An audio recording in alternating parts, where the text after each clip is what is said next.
السلام علیکم ورحمۃ اللہ وبرکاتہ۔ الحمد للہ وحدہ والصلاة والسلام على من لا نبي بعده،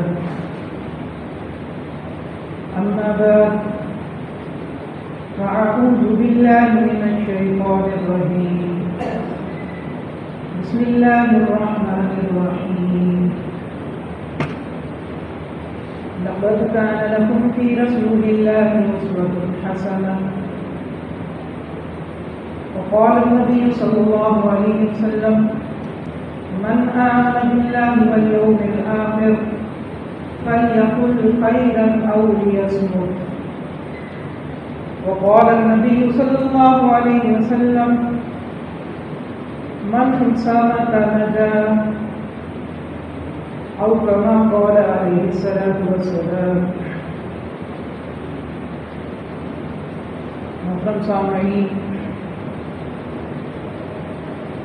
ہر انسان کی یہ چاہت ہے کہ اسے زندگی کے اندر سکون ملے اور بہت اطمینان کے ساتھ وہ زندگی گزارے۔ ایک فرد کی بھی یہ خواہش ہے اور اقوام کی بھی یہ خواہش ہے۔ انفرادی طور پہ بھی ایک شخص چاہتا ہے کہ مجھے بڑی پرسکون زندگی، بالخصوص جو گھر کی زندگی ہے وہ بہت پرسکون ہو، لڑائی جھگڑے نہ ہوں۔ جناب نبی کریم صلی اللہ علیہ وآلہ وسلم کی جو مبارک زندگی ہے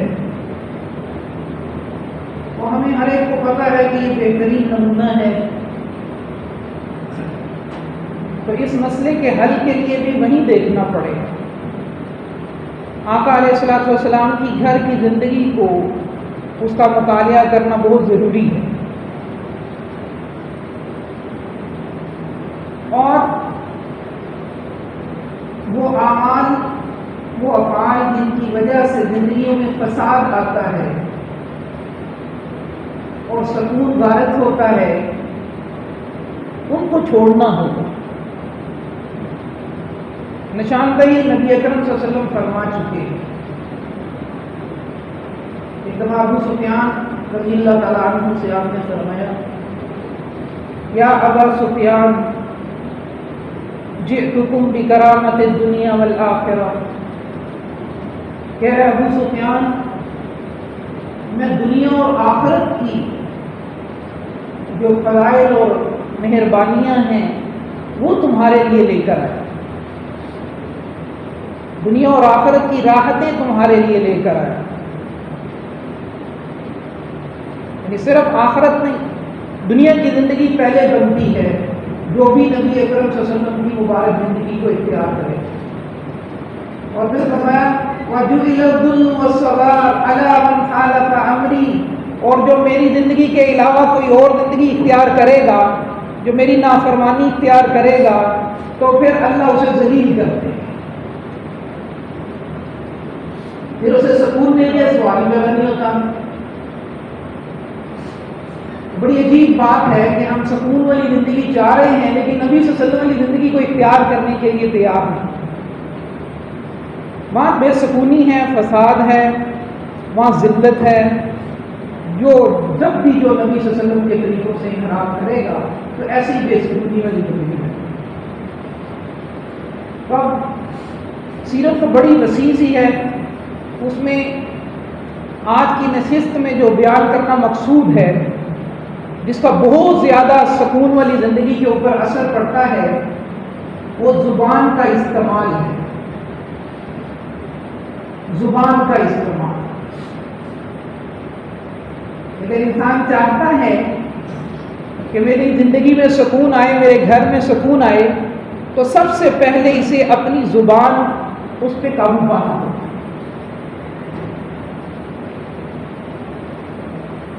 جناب نبی کریم صلی اللہ علیہ وسلم کا مبارک ارشاد، چھوٹا سا ارشاد لیکن زندگی کا اصول انسان بنا دے اس کو۔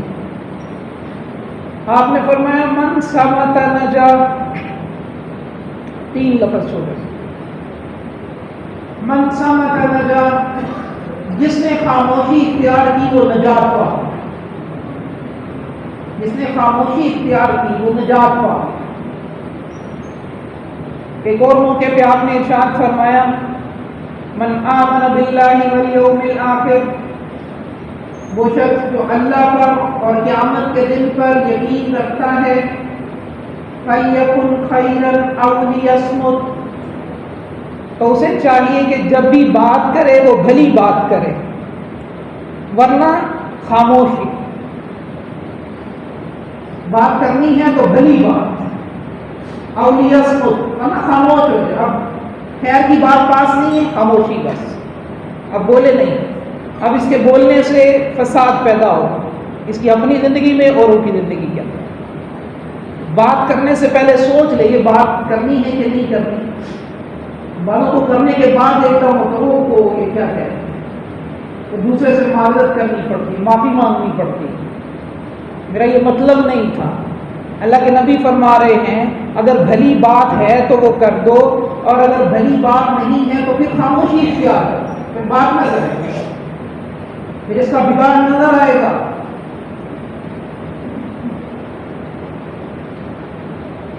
اللہ کے نبی صلی اللہ علیہ وسلم نے ایک روایت کے اندر یہ نشاندہی بھی فرمائی کہ انسان جب صبح اٹھتا ہے، اذا اصبح ابن آدم، انسان جب صبح کرتا ہے، فإن الأعضاء كلها، تو اس کے سارے جسم کے جتنے اعضاء ہیں یہ زبان سے کہتے ہیں تو کفر اللسان، اس کی منت کرتے ہیں،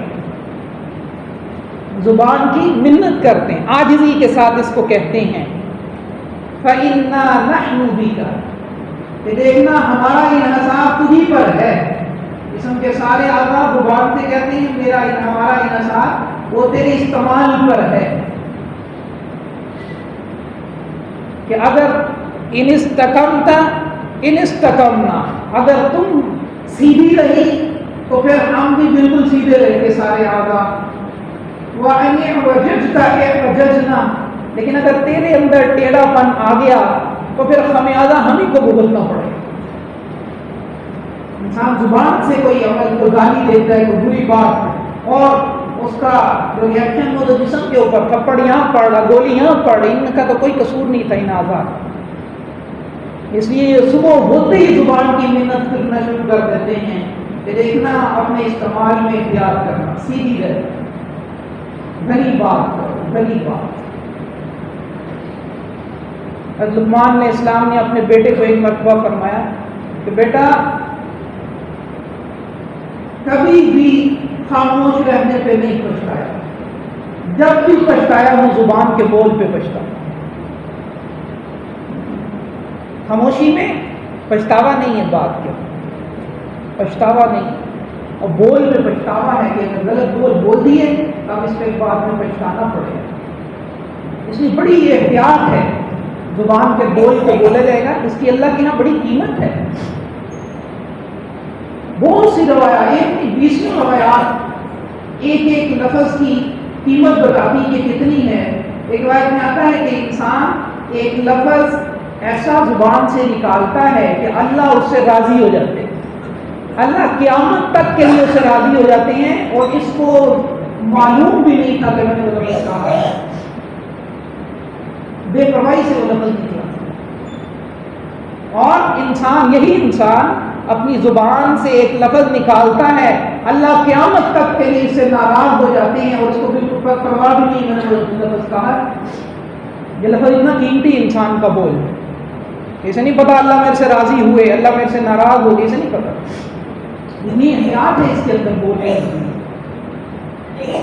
ایک لفظ پہ اثر آتا ہے کہ وہ ناراضگی کا ایسا لفظ بولا جس کی اس کو پرواہ نہیں تھی، اور اسے جہنم میں اتنا دور گرا دیا گیا جتنا مشرق اور مغرب کے درمیان کا فاصلہ ہے، اور اس کہنے والے کو پتہ بھی نہیں ہے کہ میں نے وہ لفظ کہا.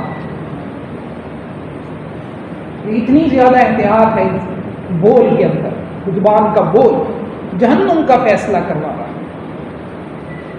منہ سے جو لفظ نکلا ایک لفظ وہ میری جنت کا یا جہنم کا فیصلہ کروا سکتا ہے. اس لیے بہت احتیاط، بہت احتیاط ہے. بڑی تھوڑی ومل حیات دنیا الا قلیل، بنانے والے نے کہا بہت تھوڑی ہے. ومل حیات دنیا الا متاع الغرور، بنانے والا تعارف کروا رہا ہے لیکن ہے دھوکہ سارا. تھوڑی ہی ہے، دھوکہ ہے. ایک طرف میں الا لہو ولعب، اور جو کچھ ہے سارا کھیل تماشا ہے.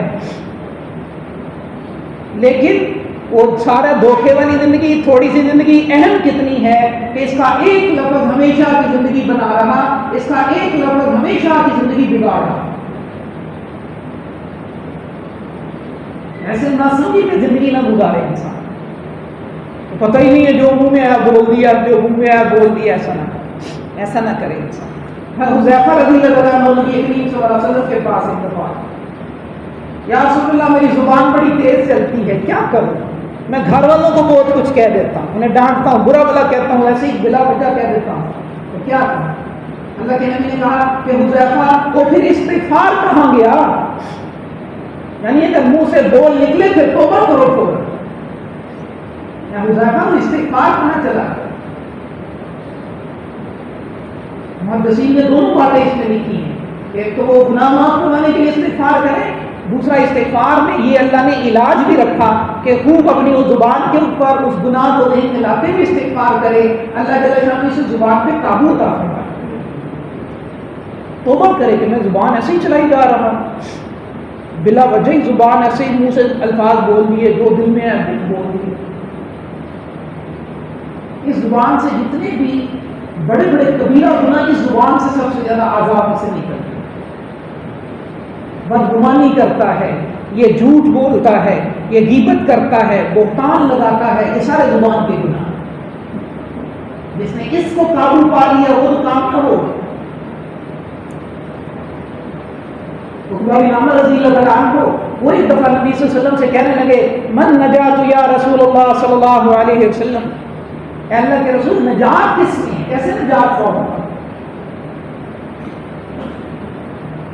اللہ کے نبی نے فرمایا اس کا مفہوم ہے احفظ لسانک، اپنی زبان کی حفاظت کر، اپنی زبان کی حفاظت کرو. دوسری بات ہے یہ اکثر اپنے گھر کے اندر رہا کر، بلا ضرورت گھر سے باہر نہ نکلا کرو، ایسے ہی بس بغیر کسی مقصد کے پھر رہا ہے.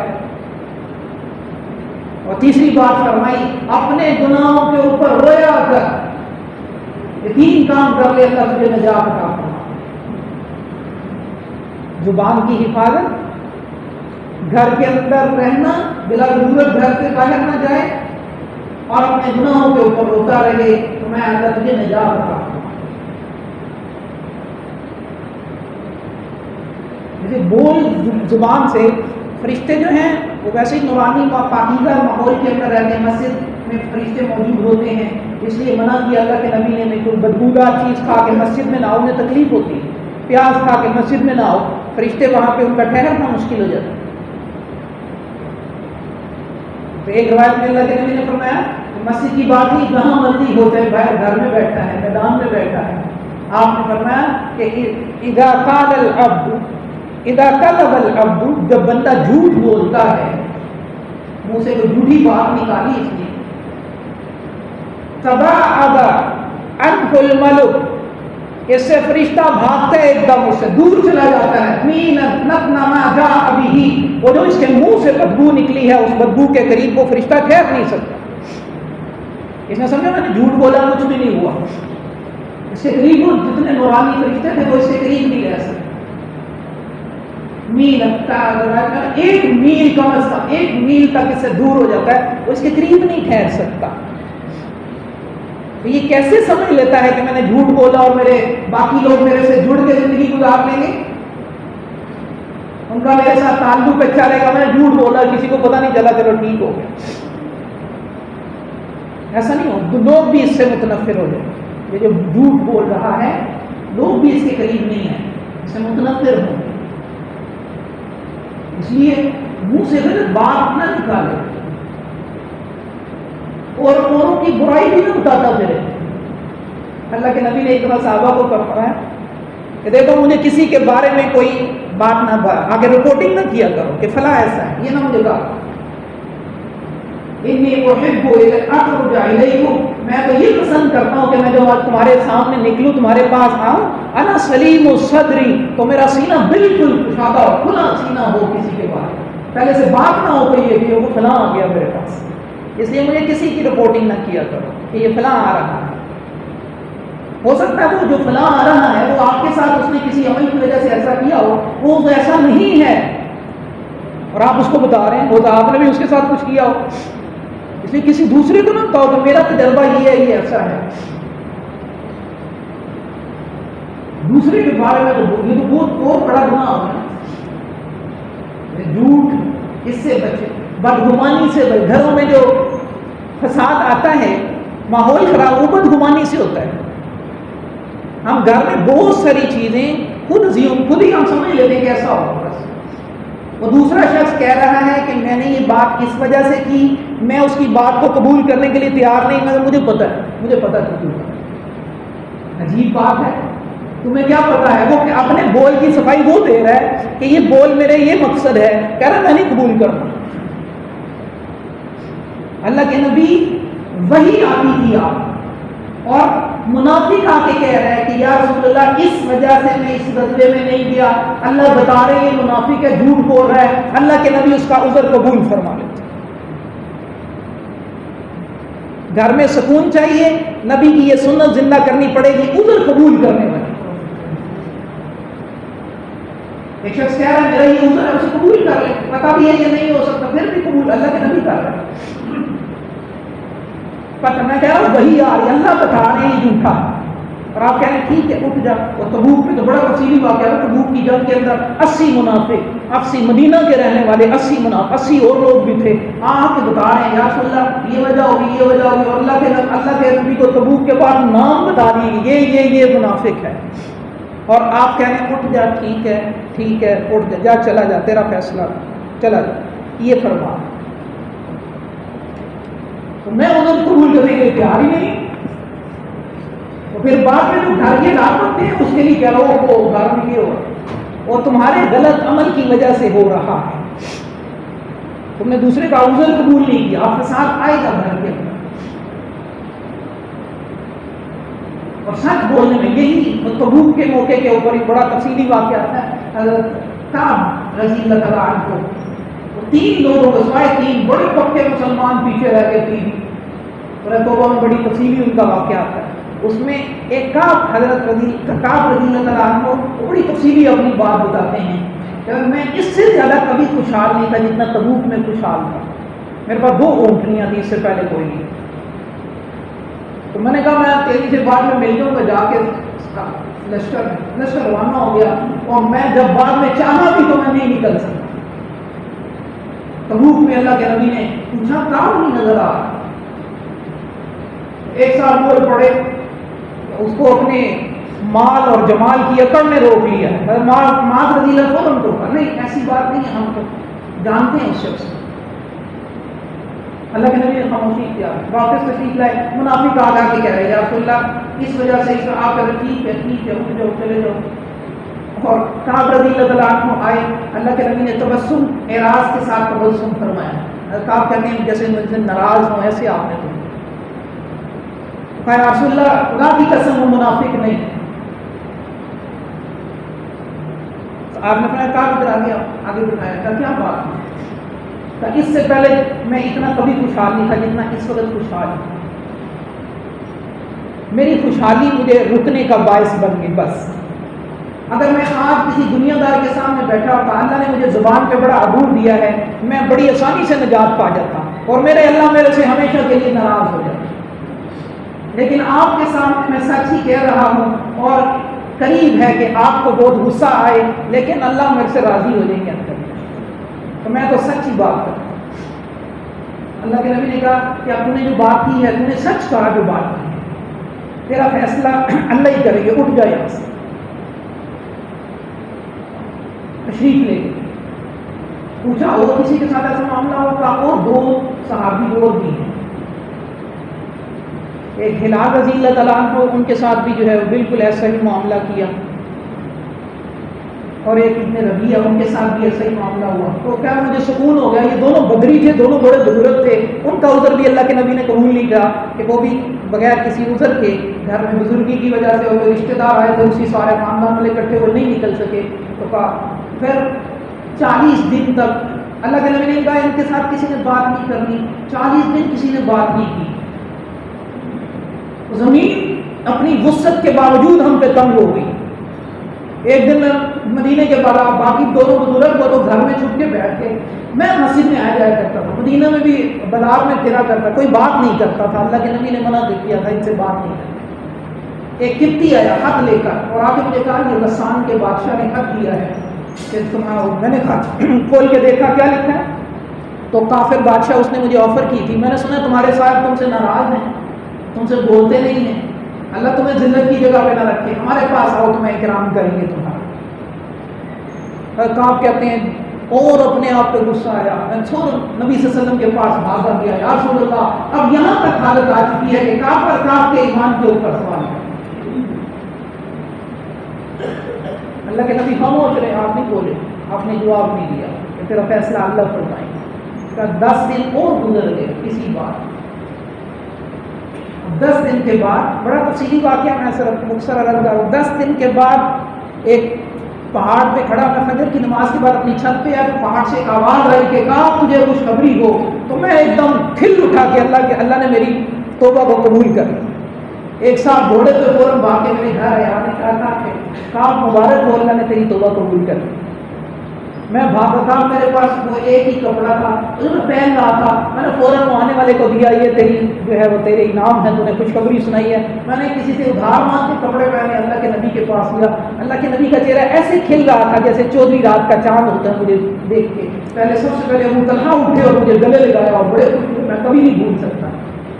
تو میں اللہ کے نبی کو ملنے کے بعد یہ واقعہ اتنی تفصیل سنایا، یہ ان کا جواب سنانا چاہتا تھا. کہا یا رسول اللہ صلی اللہ علیہ وسلم پہلے تو میں اپنا مال جو وجہ بنا میرے رکنے کا وہ مال سارا میں اللہ کے راستے میں دوں. آپ نے کہا نہیں تنگی ہوگی، تھوڑا اپنے پاس رکھو. کہا اچھا خیبر والا اپنے پاس رکھتا ہوں. کہا یا رسول اللہ میں نے فیصلہ کر لیا، اللہ نے یہ جو میری توبہ قبول کی اور اللہ آج ہمیشہ سے میرے لیے راضی ہو گئے، یہ صرف اور صرف زبان سے سچ نکالنے پہ اللہ راضی ہوئے ہیں. میں آج کے بعد اس زبان سے کبھی جھوٹ نہیں بولوں. اللہ نے نجات کس لیے دی؟ سچ کی وجہ. کبھی اب اس زبان سے سچ کے علاوہ کوئی بات نہیں کی. تو ہم بھی یہ فیصلہ کریں سچ بولنے کا. عادت بڑی پختہ ہے، بغیر سوچے سمجھے ایک دم جھوٹ نکلتا ہے. وہ جھوٹ کے اوپر قابو پانے کی انسان کوشش کرے، سچ بول. تو ایک ہی برائی پہ اتنا وقت لگ گیا. اور زبان کی جو برائیاں ہیں، غیبت کرنا، وہ اس سے بھی بڑا. کسی دوسرے کے بارے میں ہم بات کریں، کسی کو صحابہ کو اللہ جزائے خیر دے، اللہ کے نبی سے پوچھا کہ یا رسول اللہ صلی اللہ علیہ وسلم کیا ہم ایک ہمارے بھائی کے اندر وہ بات موجود ہے پھر ہم وہ بات کرتے ہیں، یا کیا یہ غیبت ہے؟ اللہ کے نبی نے فرمایا کہ یہ جو تم اس میں برائی موجود ہے اور اس کا تذکرہ کر رہے ہو یہی تو غیبت ہے. اگر موجود نہیں ہے اور پھر تم کہہ رہے ہو کہ یہ فلاں ایسا ہے، پھر یہ تو اس پہ بہتان باندھ رہے ہیں.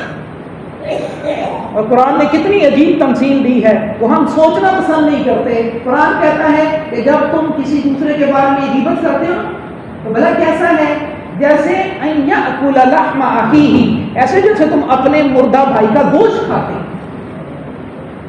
یہاں ذہن میں نہیں لا رہا، آپ قرآن خود کرے تمہیں کراہت ہے اس بات سے، تم ناپسند کرتے ہو کہ تم اپنے مردہ بھائی کا. ہم سوچ نہیں سکتے، یہ تو تم سوچ نہیں سکتے کہ بھائی اس کی ڈیڈ باڈی سے گوشت اتار کے کھانا. یہ کیسے سوچ لیتے ہو کہ بیٹھ کے اس کے بارے میں باتیں کرتے رہو؟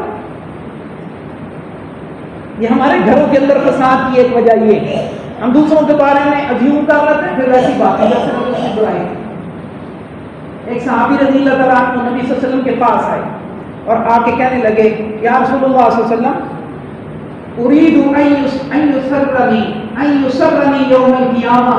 اللہ کے نبی میری بڑی چاہت ہے اللہ قیامت والے دن میرے ساتھ بڑی پردہ پوشی والا معاملہ کرے. نبی صلی اللہ علیہ وسلم نے فرمایا استر عیوب اخوانک، دیکھو سنو اپنے بھائی کے عیوب ان کے اوپر پردہ پوشی کرنا شروع کر دو. یستر رب کا یوم القیامہ، تیرا رب قیامت والے دن تیرے سارے عیبوں کو چھپا لے گا۔ عیب چھپانا، زبان کے اوپر کنٹرول کرنے کی کوشش کرے۔ ایک صحابی، اللہ کے نبی نے صحابی کو فرمایا املک ھذا واشار الی لسانہ، زبان کی طرف آپ نے ایک صحابی کو اشارہ کرتے ہوئے فرمایا کہ دیکھ اس کو روک کے رکھنا۔ معاذ بن جبل رضی اللہ تعالیٰ عنہ، جن کے بارے میں آتا ہے قیامت کے دن علماء کا جھنڈا ان کے ہاتھ میں ہوگا، اتنے بڑے درجے کے صحابی ہیں، ان سے اللہ کے نبی نے ایک رکعہ فرمایا، جو نصیحت کا کام کرنا ہے کہ آپ زبان کی حفاظت کا، اس کو روک کے رکھو۔ املک ھذا کف ھذا، کف 3 دفعہ ایک روایت میں آتا ہے، آپ نے اس کو پکڑ کے، ایک روایت بچوں کی طرح سمجھایا، زبان کو پکڑ کے کہا کف ھذا کف ھذا کف ھذا، اے معاذ اس کو روک کے رکھنا، اس کو روک کے رکھنا، اس کو روک کے رکھنا۔ تو میری زندگی میں سکون آ جائے، میرے گھر والوں کی زندگی میں سکون آ جائے، معاشرے میں سکون آ جائے، اس میں سب سے پہلا علاج اپنی زبان کی حفاظت ہے۔ میں سمجھ رہا ہوں پتہ نہیں کہاں سے یہ بے سکونی آ رہی ہے، یہ میرے اپنے غلط بول کی وجہ سے آ رہی ہے، میں اس کا مواخذہ کرنا شروع کروں۔ اور کتنے لوگ ایسے ہیں جنہیں ان کی زبان جہنم کی گہرائیوں میں گرا دیا، ان کی زبان۔ اسی زبان کا بہت اہم استعمال ہے، باقی اللہ نے ہمیں اتنا اختیار نہیں دیا۔ کان پہ ایک دم جو نہیں سننا چاہ رہے وہ بھی پڑ جاتا ہے، آنکھ وہ دیکھ لیتی ہے جو نہیں دیکھنا چاہ رہے ایک دم نظر پڑ، زبان پہ اللہ نے دونوں طرف دروازے لگا دیے، میں ہاں یا نہیں اپنی مرضی کے بغیر نہیں نکال سکتا، میری مرضی ہوگی بولوں گا، کوئی نہیں بلوا سکتا۔